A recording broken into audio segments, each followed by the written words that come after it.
তো আগের ভিডিও অবধি আমরা বিভিন্ন ধরনের কন্ডাক্টর তাদের কীভাবে আমরা ট্রান্সমিশন করি, তার ট্রান্সমিশনের স্ট্রাকচার আর কি স্যাক কীভাবে ক্যালকুলেশন করতে হয় সেটা জেনেছি। এখন এই ভিডিও থেকে আমরা কি করব, লাইন প্যারামিটার নিয়ে ডিসকাশন শুরু করব। লাইন প্যারামিটার বলতে কি, যে তারগুলো দিয়ে আমাদের লাইন যাচ্ছে তার কি কি প্রপার্টি রয়েছে, তার রেজিস্ট্যান্স কীভাবে ক্যালকুলেট করব, ক্যাপাসিট্যান্স কীভাবে ক্যালকুলেট করব, ইন্ডাকট্যান্স ক্যালকুলেশন করব, বা তাতে কম্বাইন করার পরে কী ধরনের এফেক্ট হবে তার মধ্যে, তো সেটা হচ্ছে পারফরমেন্স অফ ট্রান্সমিশন লাইন। তো এগুলো নিয়ে ডেপথ ডিসকাশন এখন থেকে আমরা স্টার্ট করব। তো এটা অ্যাকচুয়ালি একটু অ্যাডভান্স ডিসকাশন আমরা শুরু করব। আগেরগুলো জাস্ট একটা ওভারঅল ধারণা দেওয়া হয়েছে এবং প্রত্যেকটা হচ্ছে ডেটা সেন্ট্রিক ছিল আগেরগুলো, যে এটা এই হয়, এটা হয়, এটার নাম এটা, এই ধরনের। তো এখন ম্যাক্সিমামটা হচ্ছে আমাদের অ্যানালাইসিস সেন্ট্রিক শুরু করছি, ঠিক আছে। তো প্রথম যে প্যারামিটারটা আমরা শুরু করব সেটা হচ্ছে কি রেজিস্ট্যান্স। সেটা হচ্ছে কি resistance of transmission line, resistance of transmission line. তো এটা লাইনের রেজিস্ট্যান্স বলতে যে কোনো তারের বা যে কোনো জিনিসের রেজিস্ট্যান্স বলতে আমরা কি জানি, সার্কিট থিওরিতে আমরা পড়েছি R equal to rho L by A, rho L by A. এবার কি হয়, আমাদের ট্রান্সমিশন লাইনের লেন্থ কোনোটা 10 কিলোমিটারও হয়, কোনোটা 1000 কিলোমিটারও হয়। তো সেই ক্ষেত্রে রেজিস্ট্যান্সটা কীভাবে রিপ্রেজেন্ট করা হয়, কোনো লাইনের রেজিস্ট্যান্স জানতে গেলে আমরা কী করতে হবে, আমরা জেনারেলি ওরা কী করি, ইউনিট লেন্থে রিপ্রেজেন্ট করি। কারণ ওখানে কোন ধরনের কন্ডাক্টর ইউজ করছি, সেটা র্যাবিট ইউজ করছি না ডগ না প্যান্থার ইউজ করছি, তাদের স্পেসিফিক রেজিস্ট্যান্স থাকে। যে ডগ কন্ডাক্টরের 1 মিটারে বা 1 কিলোমিটারে রেজিস্ট্যান্স এত হয়, তার সাথে কি টোটাল লেন্থটা যদি গুণ করে দিই, তো সেক্ষেত্রে কী হবে, আমার টোটাল রেজিস্ট্যান্স বেরিয়ে যাবে। তো জেনারেলি আমাদের স্পেসিফিকেশানে কী থাকে, এই রেজিস্ট্যান্সের ভ্যালুটা পার ইউনিটে দেওয়া থাকে, তো পার ইউনিট লেন্থে দেওয়া থাকে। তো ফর এ ইউনিট লেন্থের ক্ষেত্রে কি আর ইকুয়াল টু কী হবে না, এলটা উঠে যাবে, তাহলে rho by A, rho by A. তা এক ইউনিট লেন্থের ক্ষেত্রে তাহলে এটা কী হবে, ইউনিট ওমস, আর এটাকে হবে ওমস পার মিটার, ঠিক আছে, ওমস পার মিটার। তাহলে 1 মিটারের রেজিস্ট্যান্স কত, রো বাই এ। এবং এই রেজিস্ট্যান্সটা আমরা জেনারেলি কী হয়, কী বলি, এটাকে ডিসি রেজিস্ট্যান্স বলে থাকি। কী বলে থাকি, ডিসি রেজিস্ট্যান্স। এটা হচ্ছে অ্যাকচুয়ালি ডিসি রেজিস্ট্যান্স। কেন ডিসি রেজিস্ট্যান্স, কারণ এই যে কনসেপ্টটা সার্কিট থিওরিতে আমরা পড়েছিলাম, তখন মেনলি কিসের উপর ডিপেন্ড করে পড়েছিলাম, যে একটা কন্ডাক্টর সেরকম, এর মধ্যে কী হয়, অনেকগুলো ইলেকট্রন থাকে। যে এটা ফার্স্ট টাইম দেখছে হয়তো এটা বুঝতে অসুবিধা হতে পারে যে কী বলতে চাইছি। তো এর জন্য বলবো সার্কিট থিওরির রেজিস্ট্যান্সের ভিডিওটা একটু দেখে নিতে, সম্ভবত সেকেন্ড ভিডিও রয়েছে সার্কিট থিওরি প্লেলিস্টে। তো সেই ইলেকট্রনগুলো কী করে এখানে মুভ করলে কী হয়, নিজেদের ফ্রিকশন হয়, সেখান থেকে রেজিস্ট্যান্স হয়। তাহলে এই যে কনসেপ্টটা আমরা আলোচনা করেছিলাম, এটা সম্পূর্ণ রকমভাবে ডিসির ক্ষেত্রে এই কনসেপ্টটা ভ্যালিড।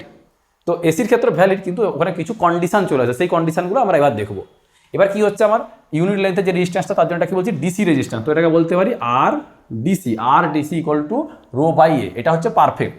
আর ডিসি যদি লিখি সেটা হচ্ছে পারফেক্ট আমার নাম দেওয়া হবে, বোঝা গেছে। তো আমাদের যে লাইনগুলো রয়েছে, সেই লাইনগুলোতে ম্যাক্সিমাম কি এসি আমরা ইউজ করি। ডিসি ট্রান্সমিশন বা ডিস্ট্রিবিউশন তো হয়ই না, ট্রান্সমিশনও হয় খুব রেয়ার কেসে, স্পেসিফিক কয়েকটা জায়গাতে। ম্যাক্সিমাম 95% কেন 99% আমি লাইন যদি বলি ইন্ডিয়াতে, সেটা কিছু এসি। তাহলে এসি রেজিস্ট্যান্স আমরা যদি বলি, এসি রেজিস্ট্যান্স জেনারেলি কী হয় না, আর এসি ইকুয়াল টু জেনারেলি কী হয়, আর ডিসি ইন্টু 1.2 টু 1.6 মাল্টিপল করতে হয়। সেটা ডিপেন্ড করছে তার সাইজ কীরকম রয়েছে এবং তার মেটেরিয়াল কীভাবে রয়েছে বা কী ফরমেশানে আমি তারটাকে নিয়ে যাচ্ছি, কতটা প্রক্সিমিটিতে নিয়ে যাচ্ছি। তো এই মাল্টিপ্লিকেশন ফ্যাক্টরটাই আসার মানে কি, আর এসির ভ্যালু বেশি হচ্ছে। এসি রেজিস্ট্যান্স কী হয়, ডিসি রেজিস্ট্যান্সের থেকে বেশি হয়। তা এটা কেন বেশি হয়, এর মেন কারণ হচ্ছে দুটো। নাম্বার 1 হচ্ছে স্কিন এফেক্ট, অ্যান্ড নাম্বার 2 হচ্ছে প্রক্সিমিটি এফেক্ট।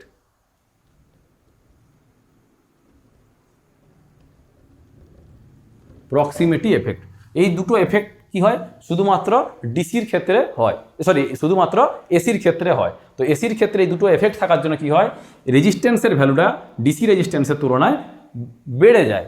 তো এবার আমরা দেখব এই দুটো এফেক্ট কিভাবে কাজ করে। তো ফার্স্ট যেটা, সেটা হচ্ছে কি স্কিন এফেক্ট।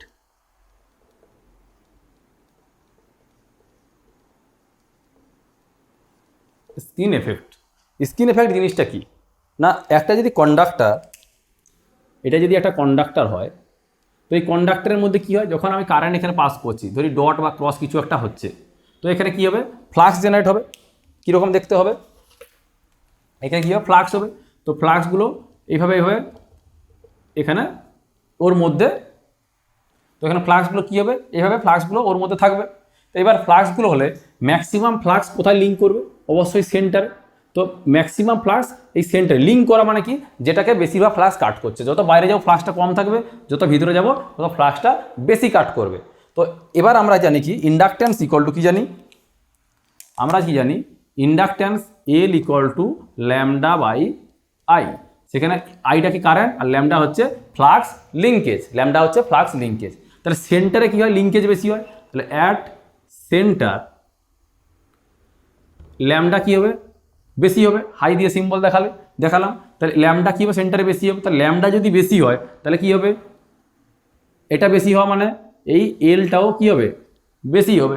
তাই এল বেশি হলে কী হবে, এক্স এল মানে কি 2 পাই এফ এল, এক্সএল ইকুয়াল 2 পাই এফ এল। তাহলে এখানে এল বাড়বে, তা এল বাড়লে এটাও আমার বেশি হবে, এক্সএল বেশি হবে। তা এক্সএল বেশি হওয়া মানে ও বেশি রেজিস্ট্যান্স বেশি প্রোভাইড করবে, বা ইম্পিডেন্স বেশি প্রোভাইড করবে। ঠিক আছে, তাহলে সেন্টারে ইম্পিডেন্স বেশি হবে, আর সেন্টারে বাইরের দিয়ে কী হবে, ইম্পিডেন্স কম হবে। তা ইম্পিডেন্স বেশি হওয়া মানে আমরা কী জানি, কারেন্ট কম।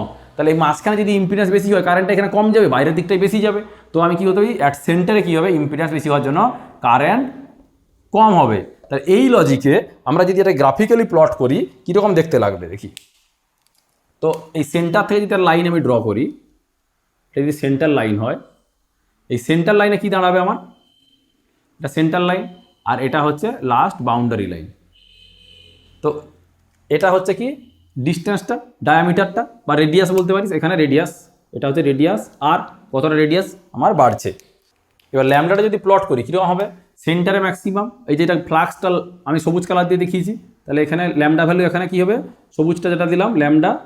তো আর এখানে এই আরে এসে কী হবে, এখানে রেডিয়াস বাড়ছে। ঠিক আছে, তো এটা আর এই পয়েন্টটা হচ্ছে কত পাচ্ছি আমি, আর, তাই এখানে এসে কী হবে, 0 হয়ে যাবে। তো এটাকে কীরকম দেখতে হবে, ল্যামডার ভ্যালুটা এইভাবে প্লট হবে, বোঝা গেছে। আর কারেন্ট কীরকম দাঁড়াবে, যেহেতু কারেন্ট কী হচ্ছে, এখানে কম হচ্ছে, তো কারেন্ট এখানে 0 হবে সেন্টারে, আর এখানে কী হবে, ম্যাক্সিমাম হবে। তাহলে কারেন্টের ওয়েভফর্মটা কীরকম দেখতে হবে, এরকম হবে গ্রাফিক্যাল প্লটটা। এটা হচ্ছে কারেন্ট আই। তো এখানে কি বোঝা যাচ্ছে, কারেন্ট সবসময় বাইরের দিকে বেশি থাকবে, ভিতর দিকে কম থাকবে, আর ফ্লাক্স ভিতর দিকে বেশি থাকবে, বাইরের দিকে কম থাকবে। তাই অ্যাকচুয়ালি কারেন্ট যদি আমি আঁকি, কারেন্টটা কী হবে, এই জায়গাগুলোতে বেশি পরিমাণে, বাইরের দিকটা কী হবে, বেশি পরিমাণে থাকবে। ঠিক আছে, বাইরের দিকে কারেন্ট বেশি থাকবে। আর ফ্লাক্স কোথায় থাকবে, ফ্লাক্স যেটা সবুজ দিয়ে দেখাচ্ছি সেটা ভিতরের দিকে এইখানটায় বেশি পরিমাণে থাকবে। তো বোঝার সুবিধার্থে দুটো আলাদা কালার দিয়ে আমি বোঝানোর চেষ্টা করছি। তো এটা হওয়ার জন্য কি দাঁড়াচ্ছে, এই মাঝের যে পোর্শনটা রয়েছে, এই যে মাঝখানে এই মাঝখানের যে পোর্শনটা রয়েছে, এই পোর্শনে কারেন্ট কী হচ্ছে, প্রায় যাচ্ছে না বললেই চলে। কারণ এই কারেন্টটার এই একটা এরিয়ার বাইরে ম্যাক্সিমাম কারেন্ট আছে, কিন্তু এই দিকটাতে কী হচ্ছে, খুব কম কারেন্ট যাচ্ছে। তো এর জন্য কী হচ্ছে, মাঝে এই পোর্শনটা আনইউজ কন্ডিশনে রয়ে যাচ্ছে, সেন্টারের পোর্শনটা কী হচ্ছে, আনইউজ কন্ডিশনে রয়ে যাচ্ছে। তো সেন্টার পোর্শন যদি আনইউজ কন্ডিশনে থাকে, তখন কি দাঁড়াবে, আমার এফেক্টিভ যে ক্রস সেকশন, এটা যে টোটাল যে ক্রস সেকশন যদি আমার এ হয়, তাহলে এফেক্টিভ ক্রস সেকশনটা কী হবে, কমে যাবে। ক্রস সেকশন কী হবে, কমে যাবে, এরিয়াটা কমে যাচ্ছে। কারণ এর অ্যাকচুয়াল এরিয়ার তুলনায় মাঝখানে যদি ইউজ না হয়, তাহলে আমার কী হবে, ক্রস সেকশন কম হয়ে যাচ্ছে। তো ক্রস সেকশন কম হয়ে গেলে কী দাঁড়াবে, আমরা জানি R equal to rho L by A. তাহলে এটা যদি কম হয়ে যায়, তার রেজিস্ট্যান্স কী হবে, ইনক্রিজ করবে। এই জন্য আমাদের কী হয়, এসির ক্ষেত্রে কী হয়, রেজিস্ট্যান্স ইনক্রিজ হয় ডিউ টু স্কিন এফেক্ট। আর একে স্কিন এফেক্ট কেন বলা হয়, কারণ এসির ক্ষেত্রে কারেন্ট সবসময় কি স্কিনের দিকে, মানে বাইরের দিকে থাকার চেষ্টা করে, ভিতরের দিকে থাকার চেষ্টা করে না। এই ঘটনার জন্য এই ফেনোমেনাটাকে আমরা কি বলি, স্কিন এফেক্ট, যার জন্য কী হয়, এসি রেজিস্ট্যান্স বৃদ্ধি পায়। এবার যদি ডিসি নিই, ডিসির ক্ষেত্রে কী হবে, এই যে এক্সেল, এখানে এফ এর ভ্যালু কত হবে, 0। তো 0 হলে এক্সেল এর কোনো অস্তিত্ব নেই। তো সেই ক্ষেত্রে স্কিন এফেক্টেরও কোনো অস্তিত্ব নেই। এবার এই যে ডেপথটা, এই যে যতটা অবধি ম্যাক্সিমাম কারেন্ট যাচ্ছে, কারণ 90% মতো কারেন্ট কী হয়, বাইরের দিকে থাকে, বাকি 10% ভিতর দিকে থাকে। তো যেই অবধি একটা আমার প্রপার ডেনসিটিতে কারেন্ট যাচ্ছে, এইটাকে কি বলা হয়, ধরা যায় যদি এই অবধি হয়, তাহলে এই যে ডেপথটা, এইটাকে কি বলবো আমি, ডেপথ অফ পেনিট্রেশন, যে কতটা পেনিট্রেট করতে পেরেছে, কারেন্টটা কতটা ভিতরের দিকে যেতে পেরেছে, যেটাকে আমরা কি করি, ডেল্টা দিয়ে রিপ্রেজেন্ট করি। কি দিয়ে রিপ্রেজেন্ট করি, ডেল্টা দিয়ে রিপ্রেজেন্ট করি। যেখানে এই ডেল্টার ভ্যালুটা, এই ডেল্টা ইকুয়াল টু কত হয়, 1/√of pi f mu sigma. Delta equal to কী হয়, √of pi f mu sigma. এটা এখানে আর প্রুভ করলাম না, এটা অ্যাকচুয়ালি ফিল্ড থিওরির জিনিস, আমাদের এখন দরকার নেই। শুধু এটুকু মনে রাখলেই হবে, delta equal two √of pi f mu sigma, যেটাকে বলা হয় ডেপথ অফ পেনিট্রেশন। সেখানে মিউটা কি না, মিউ হচ্ছে পারমিয়াবিলিটি, আর সিগমা হচ্ছে কারেন্ট ডেনসিটি। সিগমা হচ্ছে কি, কারেন্ট ডেনসিটি। তো এখান থেকেও বুঝতে পারছি যে যদি ফ্রিকোয়েন্সি আমার 0 হয়ে যায়, তো depth of penetration infinite. Infinite হবে না, মানে কি, এটা ম্যাক্সিমাম হবে, মানে এখান থেকে পুরো সেন্টার অবধি চলে আসবে। তো ডিসির ক্ষেত্রে পুরোটা ইউনিফর্ম থাকে কারেন্ট, কিন্তু এসির ক্ষেত্রে ইউনিফর্ম না থাকে, কি হয়, শুধু বাইরের দিকে কারেন্ট থাকে, মাঝখানটায় আমার কারেন্ট থাকে না। আর ফ্রিকোয়েন্সি যত বাড়বে তখন কি ডেপথ অফ পেনিট্রেশন তত কম হবে, যেটা হচ্ছে এখানেও বোঝা যাচ্ছে যে এক্সেলের ভ্যালু বাড়বে, তাহলে আই তত কমবে। তো এখান থেকে পরিষ্কার বোঝা যাচ্ছে এফ যত বাড়বে বা ফ্রিকোয়েন্সি যত বাড়বে ডেপথ কম হবে, মানে তত সাইডের দিকে চলে আসবে, মানে এই মাঝখানটা ন্যারো হয়ে যাবে, মাঝখানে খালির পরিমাণ তত বেড়ে যাবে। আর কিসের উপর ডিপেন্ড করে, কারেন্ট ডেনসিটি, মানে কতটা কারেন্ট যাচ্ছে তার উপর ডিপেন্ড করে। আর কিসের উপর ডিপেন্ড করে না, মিউর উপর ডিপেন্ড করে, মানে কোন কোয়ালিটির এখানে আমি মেটেরিয়াল নিয়েছি, তার ফ্লাক্স কীভাবে ও ক্যারি করতে পারে, যেটা হচ্ছে একটা ম্যাগনেটিক প্রপার্টি, পারমিয়াবিলিটি। বোঝাতে পেরেছি? তো এটা হচ্ছে স্কিন এফেক্ট। তো এটা থেকে জন্য যে প্রবলেমটা হচ্ছে, সেটা তো আমি প্রবলেমটা রিমুভ করতে পারবো না, এসি থাকলে ওর স্কিন এফেক্ট হবে। তো এর জন্য আমরা একটা কাজ করি, সেটা কি করি, আমরা এই মাঝের পোর্শনটায় যেহেতু কোনো কারেন্ট যাচ্ছে না, এই মাঝের পোর্শনটা আমরা জেনারেলি হলো করে দিই। কিছু কিছু কন্ডাক্টর কি করা হয়, হলো করে দেওয়া হয়, যে মাঝখানটা ফাঁকা, কারেন্টই যাচ্ছে না, তো ওখানটা রেখে তো কোনো লাভ নেই। তো এতে কি হয়, আমার যেটা থাকার সেটাই থাকলো, কারেন্ট সেইভাবেই যাবে, কিন্তু আমার মাঝে যে মেটেরিয়ালটা আছে সেই মেটেরিয়ালটা বেঁচে গেলো, সেটা রাখার দরকার নেই। তো ওই জন্য কি করা হয়, স্কিন এফেক্টের কাজের জন্য কি হয়, একটা টাইপের জিনিস ইউজ করা, সেটাকে বলা হয় হলো কন্ডাক্টর। হলো কন্ডাক্টর। তো হলো কন্ডাক্টর তো ইউজ করলাম। এবার ট্রান্সমিশনের ক্ষেত্রে অনেক জায়গায় বা বিশেষ করে বাসবারের ক্ষেত্রে আমরা হলো কন্ডাক্টর ইউজ করে থাকি।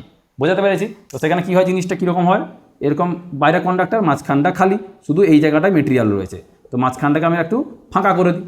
এবার এই হলো কন্ডাক্টর থাকতে ট্রান্সমিশন লাইনে এখন একটা নতুন জিনিস ইউজ করা হয়ে থাকে, বিশেষ করে যারা ট্রান্সমিশন কোম্পানি, বিশেষ করে পাওয়ার গ্রিড বা ট্রান্সমিশনের যে স্টেট লেভেলে যে কোম্পানিগুলো রয়েছে, তারা এখন কি করছে, এই মাঝে যে ফাঁকা জায়গাটা রয়েছে, এই জায়গাটা ফাঁকা না ছেড়ে ওরা কী করছে, এর মধ্যে অপটিক্যাল ফাইবার ইউজ করছে। এর মধ্যে কি করছে, অপটিক্যাল ফাইবার তার দিয়ে দিচ্ছে।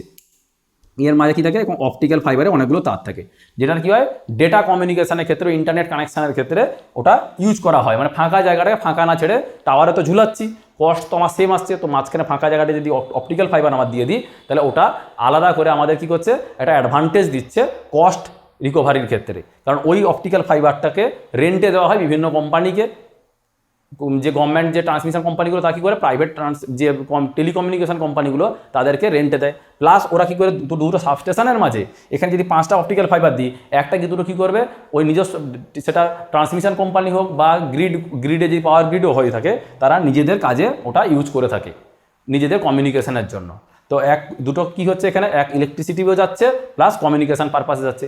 যেহেতু স্কিন এফেক্ট আছে, তো মাঝখানে পোর্শনটা আমার ইউজ হচ্ছেই না, তো সেই জায়গাটাতে আমরা কমিউনিকেশন পারপাসে আমরা জিনিসটাকে ইউজ করে থাকি। এটা এখন রিসেন্টলি খুব ইউজ হয়ে থাকছে।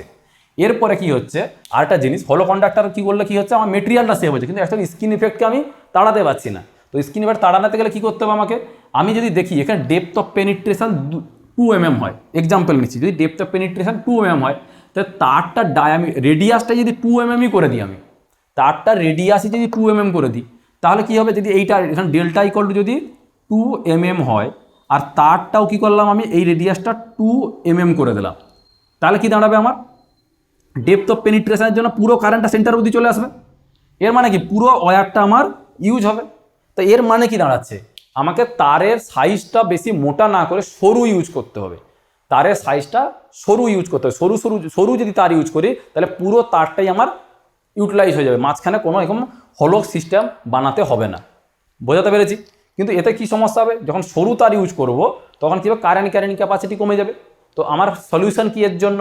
এর জন্য সলিউশন হচ্ছে অনেকগুলো সরু সরু তার একসাথে ইউজ করা, যেটাকে বলা হয় স্ট্র্যান্ডেড কন্ডাক্টর। কি বলা হয়? Stranded conductor.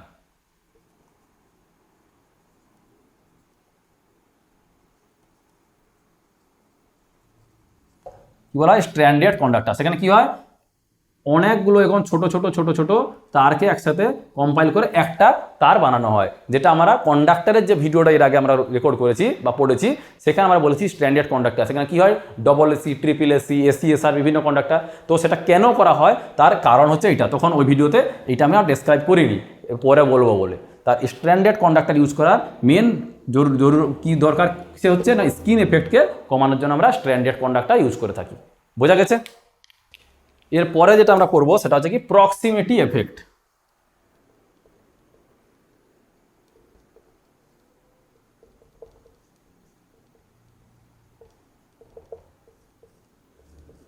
Proximity effect.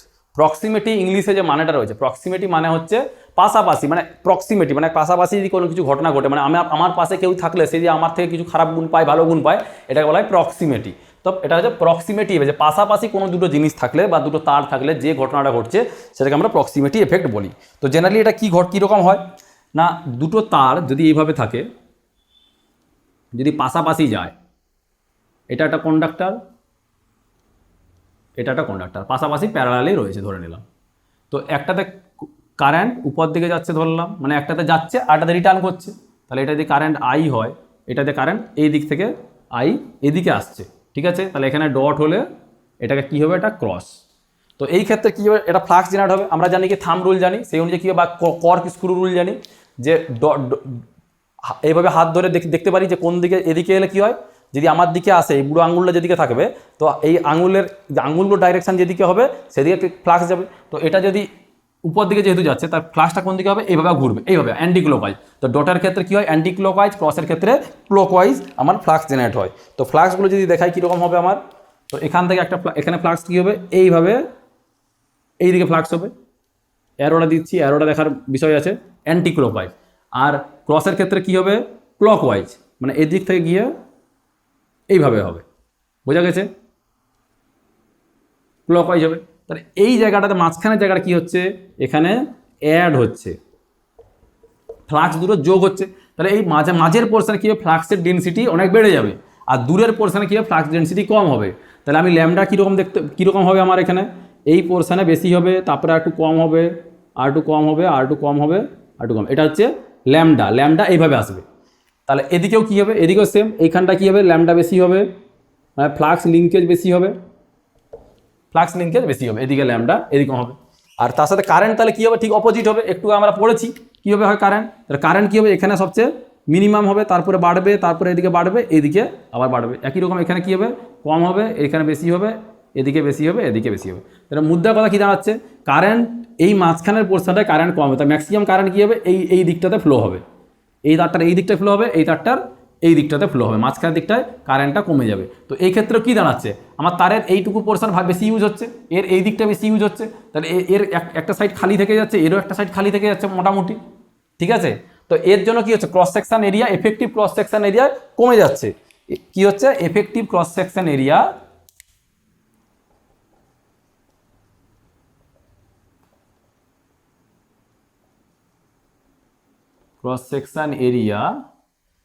Reduce হচ্ছে, effective cross section area reduce হচ্ছে, তাহলে কি হবে, রেজিস্ট্যান্স ইনক্রিজ হবে। তো এখান থেকে কি বুঝলাম, এই প্রক্সিমিটি এফেক্টের জন্য রেজিস্ট্যান্স ইনক্রিজ হয়। তো ফাইনালি কি বলতে পারছি আমরা, স্কিন এফেক্ট আর প্রক্সিমিটি এফেক্ট দুটোর জন্য কি হয়, রেজিস্ট্যান্স ইনক্রিজ হয়।